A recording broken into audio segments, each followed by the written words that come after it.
ಪೂಜಾರಿ ಅವರೇ, ಅವರ ಆದಿಯಾಗಿ ರಾಜ್ಯದ ವಿವಿಧ 31 ಜಿಲ್ಲೆಗಳಿಂದ ಆಗಮಿಸಿರುವಂಥ ಎಲ್ಲ ರಾಜ್ಯದ ಪದಾಧಿಕಾರಿಗಳೇ, ಜಿಲ್ಲೆ ಪದಾಧಿಕಾರಿಗಳೇ ಹಾಗೂ ತಾಲೂಕಿನ ಪದಾಧಿಕಾರಿಗಳೇ, ಇವತ್ತಿನ ದಿನ ಏನು ಪರವಾನಿಗೆ ಪಡೆದಂಥ ಭೂಮಾಪಕರ ಒಂದು ಹೋರಾಟಕ್ಕೆ ನಾವು ಕೂಡ ಸಂಪೂರ್ಣವಾಗಿ ಬೆಂಬಲ ಸೂಚಿಸುವುದು ಅಷ್ಟೇ ಅಲ್ಲ, ಸಂಪೂರ್ಣವಾಗಿ ನ್ಯಾಯ ಪಡ್ಕೊಂಡೇ ಮನೆಗೆ ಹೋಗ್ಬೇಕಂತೇಳಿ ನಮ್ಮ ಗುರುಗಳ ಒಂದು ಅಪ್ಪಣೆ ಮೇರೆಗೆ ನಾವು ಇವತ್ತಿನ ದಿನ ಇಲ್ಲಿಗೆ ಬಂದಿದ್ದೀವಿ.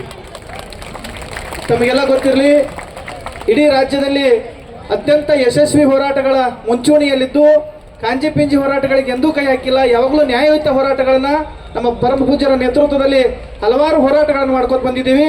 ಅದರಲ್ಲಿ ಈ ಒಂದು ಹೋರಾಟ ಯಾಕೆ ನಾವು ಬಂದಿದ್ದೀವಪ್ಪ ಅಂತಂದ್ರೆ, ಈಗಾಗಲೇ ಎಲ್ಲ ಹಿರಿಯರು, ಮುಖಂಡರುಗಳು, ಸ್ವಾಮೀಜಿಯವರು ಎಲ್ಲರೂ ಮಾತಾಡಿದ್ದಾರೆ. ಏನಂತಂದ್ರೆ, ಇದು ಕೇವಲ ಪರವಾನಿಗೆ ಪಡೆದ ಭೂಮಾಪಕರ ಹೋರಾಟ ಅಷ್ಟೇ ಅಲ್ಲ, ನಮ್ಮ ಎಲ್ಲ ರೈತ ಬಾಂಧವರ ಹೋರಾಟ ಕೂಡ ಅದೇ. ಯಾಕಂತಂದ್ರೆ ಇತ್ತೀಚೆಗೆ ನಮ್ಮ ವಿಜಯಪುರ ಜಿಲ್ಲೆಯ ಚಡ್ಚಣ್ ತಾಲೂಕು ತಮಗೆಲ್ಲ ಗೊತ್ತಿರ್ಬೋದು, ಭೀಮಾ ತೀರದಲ್ಲಿ ಅಂತ ಹೇಳಿ 6 ಜನರನ್ನ ಏಕಾಏಕಿ ಕೊಲೆ ಮಾಡಿರೋದು ತಾವೆಲ್ಲ ನೋಡಿರ್ಬೋದಾಗಿದೆ. 18 ಜನನ ಮಾನ್ಯ ಪೊಲೀಸ್ ಇಲಾಖೆಯವರು ಬಂಧನ ಮಾಡಿದಾರ. ಅದು ಯಾಕಪ್ಪ ಅಂತಂದ್ರೆ ಜಮೀನಿನ ತಕರಾರು ಮೂಲಕ. ಈ ರೀತಿ ಹಲವಾರು ಸಂದರ್ಭಗಳಲ್ಲಿ ನೀವೆಲ್ಲ ಭೂಮಾಪಕರು ತಮ್ಮ ಜೀವವನ್ನು ಒತ್ತೆ ಇಟ್ಟು ಏನು ಸರ್ಕಾರ ಕೊಡ್ತೀನಿ ಅಂತೇಳಿ ಆಶ್ವಾಸನೆ ಕೊಟ್ಟಂತ ಕೇವಲ ಒಂದು ಕಾಮಗಾರಿಯನ್ನು ಸಂಪೂರ್ಣವಾಗಿ ಮುಗಿಸಿದ್ರೆ 1200 ರೂಪಾಯಿ ಕೊಡ್ತಾರಂತ. ಅದು ಕೂಡ ಹೆಂಗ, ಈಗ ತಾನೇ ನಮ್ಗೆ ಮಾತಾಡ್ತಾ ಇದ್ರು ಸ್ನೇಹಿತರು, ಅಪ್ಪಾಜಿ 1200 ರೂಪಾಯಿ ಒಂದು ಕಾಮಗಾರಿಯನ್ನ ಪೂರ್ತಿಯಾಗಿ ಇವರು ಒಂದು ಫೈಲ್ ಬತ್ತಪ್ಪ ಅಂತಂದ್ರೆ ಅದನ್ನ ಕಂಪ್ಲೀಟ್ ಆಗಿ ಮುಗಿಸಿದ ತಕ್ಷಣ ಅದು ಮುಗಿಯಂಗಿಲ್ರಿ. ಆಮೇಲೆ ಮುಂದೆ ಆಫೀಸರ್ ಮುಂದೆ ಮಾಡಬೇಕು. ಕಂಪ್ಲೀಟ್ ಆದ ತಕ್ಷಣ 1200 ಬದಲಿ 200-300 ರೂಪಾಯಿ ಇವ್ರ ಅಕೌಂಟಿಗೆ, ಅದು 2 ತಿಂಗಳ 3 ತಿಂಗಳ 4 ತಿಂಗಳಾಗಿಂದ ಹಾಕ್ತಾರಂತ. ಸೊ 4 ತಿಂಗಳ ಗಟ್ಟಲೆ ಇವ್ರ ಪರಿಸ್ಥಿತಿ ಹಂಗ. ಕೇವಲ ಇಲ್ಲಿ ಬಂದಂತ 4000-5000 ಜನ ಭೂ ಮಾಲೀಕರು ಅಷ್ಟೇ ಅಲ್ಲ, ಇವ್ರಿಗೆ ಸಂಬಂಧಪಟ್ಟಂತ ಕುಟುಂಬ, ಇವ್ರನ್ನೇ ನಂಬಿಕೊಂಡಂತ ಹೆಂಡತಿ, ಮಕ್ಕಳು, ಹಲವಾರು ಜನ ಈಗಾಗಲೇ ಬೀದಿಗೆ ಬರುವಂತ ಪರಿಸ್ಥಿತಿ ನಿರ್ಮಾಣ ಆಗೈತಿ. ಈಗ ತಾನೇ ಹೇಳಿದ್ರು, ಸುಮಾರು 100-200 ಕೋಟಿ ರೂಪಾಯಿ ಅಷ್ಟೇ ಅಲ್ಲ, ಸಾವಿರಾರು ಕೋಟಿ ರೂಪಾಯಿ ನಾವು ರೈತರು ತುಂಬಿದಂತ ಹಣ ಸರ್ಕಾರದ ಬೊಕ್ಕಸದಲ್ಲಿ ಐತಿ. ಅದನ್ನ ಯಾರು ಖರ್ಚು ಮಾಡ್ಲಕತ್ತಾರ, ಯಾರು ಅಕೌಂಟಿಗೆ ಹೋಗ್ಯಾದ ಅನ್ನೋದು ಕೂಡ ಒಂದಿಷ್ಟು ವಿಚಾರ ಮಾಡ್ಬೇಕಾಗ್ತದ ನಾವು. ಯಾಕಂತಂದ್ರೆ ನಿಷ್ಠೆಯಿಂದ ದುಡಿದಂತ ಇವ್ರಿಗೆ ಸರಿಯಾದಂತ ಪಾಲು ಸಿಗ್ಲಿಲ್ಲಪ್ಪ ಅಂತಂದ್ರೆ ಇನ್ನು ರೈತರಿಗೆ ಯಾವ ನ್ಯಾಯ ಕೊಡಿಸ್ತಾರೆ ಇವರು? ಈಗ ತಾನೇ ನಮ್ಮ ರಾಜು ಪವಾರ್ ಅವ್ರು ಹೇಳ್ತಾ ಇದ್ರು, ಬಿಜೆಪಿ ಅವರು ಬಂದ್ರಂದ್ರೆ ಅವರು 40% ಸರ್ಕಾರ ಅಂತೇಳಿ ಅವ್ರು ವಿರೋಧ ಮಾಡಿದ್ರು. ಕಾಂಗ್ರೆಸ್ನವರು ಈಗ ತಾನೇ ಹೇಳ್ತಾ ಇದ್ರು ರೈತ ವಿರೋಧಿ ಸರ್ಕಾರ ಅಂತೇಳಿ. ಈಗ ಬಿಡದಿಯೊಳಗ ಅಲ್ಲಿ ಕೂಡ ರೈತರನ್ನ ಮುಂಡ ಮುಚ್ಚಾಕತ್ತಾರ. ಇನ್ನು ಬಿಜಾಪುರದಲ್ಲಿ ತಿಡುಗುಂದಿ ಹೋರಾಟ ಅಂತೇಳಿ ಅಲ್ಲಿ ಕೂಡ ರೈತರನ್ನ ಮುಂಡ ಮುಚ್ಚಾಕತ್ತಾರ. ಸೊ ಈ ರೀತಿಯಾಗಿ ಸರ್ಕಾರದ ಯಾವ್ಯಾವ ಮೂಲಗಳಿಂದ ಒಟ್ಟಾರೆಗೆ ರೊಕ್ಕ ಬರ್ತದ ಅನ್ನೋದು ಕಲೆಕ್ಟ್ ಮಾಡಿ ಇವ್ರು ಎಲ್ಲಿ ಹೊಂಟಾರ ಅನ್ನೋದು ನಮ್ಗೆ ಗೊತ್ತಾಗಲ್ಲ.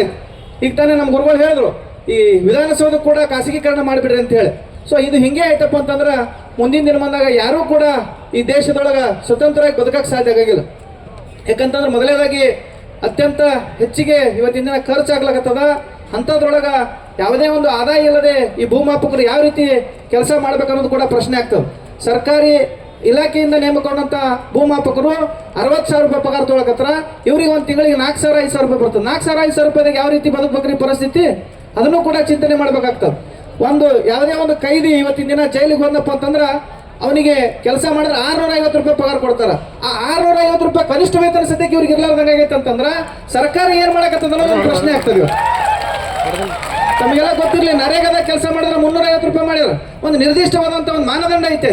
ಆದ್ರೆ ಇಲ್ಲಿ ಏನಾಗೈತಿ, ಇವರು ಭೂಮಾಪಕರು ಅತ್ಯಂತ ನಿಷ್ಠೆಯಿಂದ ವರ್ಷದ 12 ತಿಂಗಳ ಕೆಲಸ ಮಾಡ್ತಾರೆ. ಬಿಸಿಲು, ಗಾಳಿ, ಮಳೆ, ಚಳಿ ಎಲ್ಲರದೇ ಏನ ಹುಳ ಹುಪ್ಪಡಿ ಹಲವಾರು ಹಾವುಗಳ ಕಡಿತದಿಂದ ಇರ್ಬೋದು, ನರಿ ಇರ್ಬೋದು, ತೋಳೆ ಇರ್ಬೋದು, ಹಲವಾರು ಕಾಡು ಪ್ರಾಣಿಗಳ ದಾಳಿ ಕೂಡ ಆಗಿದೆ ಅವ್ರ ಮೇಲೆ. ಅಷ್ಟಿದ್ರು ಕೂಡ ಏನು ರೈತರು ಒಂದು ಸೇವೆ ಮಾಡ್ಬೇಕಂತ ಹೇಳಿ ಇವತ್ತಿನ ದಿನ ಪ್ರತಿಯೊಂದು ಹಳ್ಳಿಗಳಲ್ಲಿ ಏನು ಗಾಡಿ ಇರಂಗಿಲ್ಲ, ಬಸ್ ಇರಂಗಿಲ್ಲ, ಸೈಕಲ್ ಮೋಟರ್ ತೊಗೊಂಡು ಹೋಗ್ಲಿ, ಹೆಂಗೆ ಇರ್ಲಾಕ ಇವತ್ತಿನ ದಿನ ಅವರು ಅತ್ಯಂತ ಕನಿಷ್ಠ ವೇತನದೊಳಗೆ ಕೂಡ ಬದುಕಲಾರದಂಥ ಪರಿಸ್ಥಿತಿ ಒಳಗೆ ರೈತರಿಗೆ ನ್ಯಾಯ ಕೊಡಿಸ್ಬೇಕಂತ ಹೇಳಿ ಹಗಲಿರುಳು ಶ್ರಮ ವಹಿಸಕತ್ತಾರ. ಕಳೆದ 5 ತಿಂಗಳಿಂದ ಇವ್ರು ಕೆಲಸ ಮಾಡೋದು ಬಿಟ್ಟರು ಕೂಡ ಸರ್ಕಾರ ಇವತ್ತಿನ ದಿನ ಇವ್ರಿಗೊಂದು ಮುಲಾಜಿಗಾದ್ರೂ ಕೂಡ ಒಂದು ಮೀಟಿಂಗ್ ಫಿಕ್ಸ್ ಮಾಡಿಲ್ಲ. ಸೊ ಹಿಂಗೆ ಆಯ್ತಪ್ಪ ಅಂತಂದ್ರೆ ಮುಂದಿನ ದಿನ ಬಂದಾಗ ಎಲ್ಲವನ್ನೂ ಕೂಡ ಖಾಸಗೀಕರಣ ಮಾಡ್ಕೊತ ಹೋದ್ರಪ್ಪ ಅಂತಂದ್ರೆ ರೈತರು ಬದುಕಂಗಿಲ್ಲ, ಜನಸಾಮಾನ್ಯರು ಬದುಕಂಗಿಲ್ಲ. ಸೊ ಈ ಕೂಡಲೇ ನಾ ಏನು ಮಾನ್ಯ ಮುಖ್ಯಮಂತ್ರಿಗಳಿಗೆ ಎಚ್ಚರಿಕೆಯನ್ನು ಏನು ನೀಡ್ತಿದ್ದೇನೆ ಅಂದ್ರೆ, ಇವ್ರನ್ನೂ ಕೂಡ ಆದಷ್ಟು ಬೇಗನೆ ಸರ್ಕಾರದ ವತಿಯಿಂದ ಅಧಿಸೂಚನೆ ಪ್ರಕಾರ ಇವ್ರನ್ನೂ ಕೂಡ ನೇಮಕಾತಿ ಮಾಡಿಕೊಂಡು ಏನು ಸರ್ಕಾರದಿಂದ ಮೊನ್ನೆ 60,000 ರೂಪಾಯಿ ಕೊಟ್ಟವ್ರಿಗೇನು ಮಾಡಕತ್ತಿರಲ್ಲ, ಇವರೆಲ್ಲರಿಗೂ ಕೂಡ ಕಾಯಮಾತಿಯನ್ನು ಮಾಡ್ಬೇಕಂತೇಳಿ ಸಂದರ್ಭದಲ್ಲಿ ಆಗ್ರಹ ಮಾಡ್ತೇವೆ. ಅದ್ರ ಜೊತೆಗೆ ಒಬ್ಬ ಸರ್ಕಾರಿ ನೌಕರಿಗಿರ್ಬೇಕಾದಂಥ ಏನು ಮೂಲಭೂತವಾದಂಥ ಹಕ್ಕುಗಳು ಏನು ಇನ್ಶೂರೆನ್ಸ್ ಇರ್ಬೋದು, ಅದೇ ರೀತಿಯಾಗಿ PF ಇರ್ಬೋದು, ESI ಇರ್ಬೋದು, ಪ್ರತಿಯೊಂದು ಇವ್ರಿಗೆ ಕೊಡಬೇಕು. ಈಗ ತಾನೇ ನಮ್ಮ ಮಾಜಿ ಅಧ್ಯಕ್ಷರು ಹೇಳ್ತಾ ಇದ್ರು, ಹಾರ್ಟ್ ಆಪರೇಷನ್ ಆದ್ರೆ ನನ್ನ ಹತ್ರ ದುಡ್ಡು ಇದ್ದಿದ್ದಿಲ್ಲ, ಎಲ್ಲರೂ ಕೂಡ ಹಾಕಿ ಹಾರ್ಟ್ ಆಪರೇಷನ್ ಮಾಡ್ರಿ ಅಂತೇಳಿ. ಸೊ ಇದನ್ನ ಏನು ತಿಳಿಸ್ಕೊಡ್ತಪ್ಪ ಅಂತಂದ್ರೆ ಸರ್ಕಾರದ ವೈಫಲ್ಯವನ್ನು ಎತ್ತಿ ತೋರಿಸ್ಲಾಗತ್ತದ. ಇದು ಸರ್ಕಾರ ತನ್ನ ಕಡೆಯಿಂದ ನಡೆಸ್ಕೊಳಕ್ ಆಗ್ಲಾರ್ದಕ್ಕ ಈ ರೀತಿಗೆ ಮೊಂಡತನವನ್ನು ಬಿಟ್ಟಾರ. ಸೊ ಈ ರೀತಿ ಆಗ್ಬಾರ್ದಪ್ಪ ಅಂತಂದ್ರೆ ಎಲ್ಲರನ್ನು ಕೂಡ ಸಮಾನ ವೇತನಕ್ಕೆ, ಸಮಾನ ಕೆಲಸಕ್ಕೆ ಸಮಾನ ವೇತನ ಕೊಡ್ಲೇಬೇಕು. ಅಂದಾಗ ಮಾತ್ರ ಎಲ್ಲರಿಗೂ ಕೂಡ ಏನು ಪ್ರಮಾಣ ವಚನ ಮಾಡ್ತಾರಲ್ಲ ಇವರು, ನ್ಯಾಯಯುತವಾಗಿ ಪ್ರಜಾಪ್ರಭುತ್ವದ ಅಡಿಯಲ್ಲಿ, ಸಂವಿಧಾನದ ಅಡಿಯಲ್ಲಿ ಕೆಲಸ ಮಾಡ್ತೀನಿ ಅಂತ ಹೇಳಿ ಬರೀ ಭಾಷಣಕ್ಕೆ ಸೀಮಿತ ಆಗ್ಬಾರ್ದು. ಸೊ ಅಂದಾಗ ಮಾತ್ರ ಎಲ್ಲರಿಗೂ ನ್ಯಾಯಪರವಾಗಿ ಕೆಲಸ ಮಾಡ್ದಂಗೆ ಆಗ್ತದ. ಮಾನ್ಯ ಮುಖ್ಯಮಂತ್ರಿಗಳು, ಸಂಬಂಧಪಟ್ಟಂತ ಕಂದಾಯ ಸಚಿವರು, ಅದೇ ರೀತಿಯಾಗಿ ಸರ್ಕಾರದ ಉನ್ನತ ಮಟ್ಟದ ಎಲ್ಲ ಅಧಿಕಾರಿಗಳು ಕೂಡ್ಕೊಂಡು, ತಮಗೆಲ್ಲ ಗೊತ್ತಿರಲಿ ಏನು ಫ್ರೀಡಂ ಪಾರ್ಕ್ ನಲ್ಲಿ 5 ಗಂಟೆ ಆದ್ರೆ ಎಲ್ಲ ಹೋರಾಟಗಳು ಮನೆಗೆ ಹೋಗ್ಬಿಡ್ತಿದ್ರು. ಸೊ ಇವತ್ತಿನ ದಿನ ಸಮಯ 7 ಆಗತ್ತದ. ಎಲ್ಲರೂ ಕೂಡ ಗಟ್ಟಿಯಾಗಿ ಕೂತಿರಪ್ಪ ಅಂತಂದ್ರೆ ನಿಮ್ಮ ಬೇಡಿಕೆ ವಿಧಾನಸೌಧದಲ್ಲಿರೋ ಎಚ್ಚರಿಕೆಯನ್ನು ಕೊಡ್ಬೇಕು. ಅದು ಕೇವಲ ಇವತ್ತೇ ಮುಗಿಯಂಗಿಲ್ಲ. ನಮ್ಮ ಬೇಡಿಕೆ ಈಡೇರ್ಲಿಲ್ಲಪ್ಪ ಅಂತಂದ್ರೆ ನಾವು ಯಾರು ಕೂಡ ಮನೆಗೆ ಹೋಗಂಗಿಲ್ಲ. ನಮ್ಮ ಗುರುಗಳು ಹೇಳ್ಬಿಟ್ಟಾರ, ಒಟ್ಟಾರೆಯಾಗಿ ಭೂಮಾಪರಿಗೆ ನ್ಯಾಯ ಸಿಗುವವರಿಗೆ ನಾವ್ಯಾರು ಹೋಗಂಗಿಲ್ಲ, ನೀವು 4 ದಿನದ ಬಡ್ಡಿ ತೊಗೊಂಬ ಅಂತ ಹೇಳ್ಯಾರ ನಮ್ಗೆ. ನಾವೆಲ್ಲರೂ ಕೂಡ ಅತ್ಯಂತ ಬ್ಯಾಗ್ ಸಮೇತವಾಗಿ ಬಂದೀವಿ. ನೀವು ಗಟ್ಟಿರ್ರಿ. ಒಟ್ಟಾರೆಯಾಗಿ ಸರ್ಕಾರಕ್ಕೆ ಎಚ್ಚರಿಕೆ ಏನು ಕೊಡೋದಂತಂದ್ರೆ ನಿಮ್ಮ ಬೇಡಿಕೆಗಳೇನದಾವ ಎಲ್ಲವನ್ನು ಕೂಡ ಅವ್ರು ಈಡೇರಿಸಲೇಬೇಕು. ಅಂದಾಗ ಮಾತ್ರ ನಾವೇನದ ನೀವು ಖುಷಿಯಿಂದ ಇವತ್ತಿನ ದಿನ ಊರಿಗೆ ಹೋಗ್ತೀವಿ ಅಂತ ಹೇಳ್ತಾ, ಇಲ್ಲಿವರೆಗೆ ನನಗೆ ಮಾತಾಡೋಕ್ಕೆ ಅವಕಾಶ ಕೊಟ್ಟಂತ ಎಲ್ಲ ರೈತ ಸಂಘದ ಪದಾಧಿಕಾರಿಗಳಿಗೆ, ಅದೇ ರೀತಿಯಾಗಿ ಭೂಮಾಪಕರಿಗೆ ಕೂಡ ಧನ್ಯವಾದಗಳನ್ನು ತಿಳಿಸ್ತೇನೆ. ಜೈ ಹಿಂದ್, ಜೈ ಕರ್ನಾಟಕ.